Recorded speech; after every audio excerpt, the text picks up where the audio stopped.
Ngayong araw guys, grabe sobrang saya ni Mingming nung nasakyan niya na yung binili namin sa kanyang bagong tricycle. Kaso nga lang guys, hindi pa pala siya marunong mag-drive kasi wala pa siyang driver's license. Kaya ayan na nga guys, kami na nga lang pala muna yung nag-test drive neto para malaman namin kung gaano nga ba kabigat yung capacity niya. At syempre, titesting na nga rin pala namin tong gamitin pang camping. Kaya ayan guys, tamang kape na kami ngayon dito sa Gedli kasama si Mingming.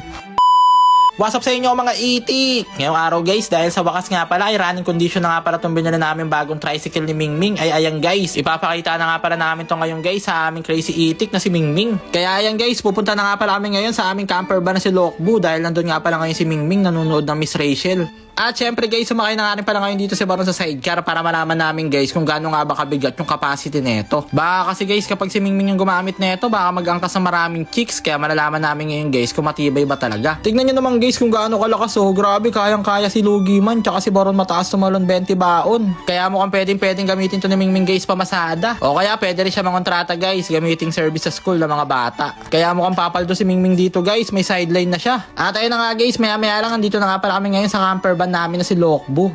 Bali dito nga pala kasi si Mingming guys, madalas tumatambay kay Lokbu kapag gusto niya mapag-isa. Lalo na ngayon guys, medyo may alitan sila ni Jessica. Medyo nare-relax daw kasi si Mingming dito guys kapag mapag-isa siya. Ayan o, tamang movie marathon si Itik o. Bali yung guys pinapanood niya, Netflix and chill. Tapos si Miss Rachel, minsan flip top. Pero ang kagandaan lang guys kapag dito si Mingming nag-i-stay kay Lokbu, ayun guys o, malinis talaga yung lababo. Kasi mahilig si Mingming guys magugas ang plato. At ayun nga guys, grabe sobrang saya ngayon ni Mingming sa bago niyang tricycle.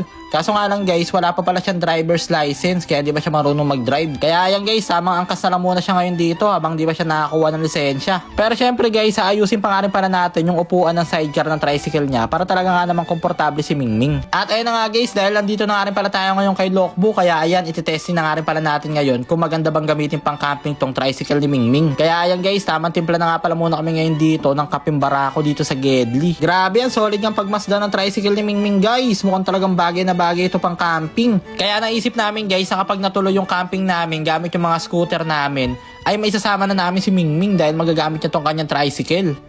Baka Mingming yan.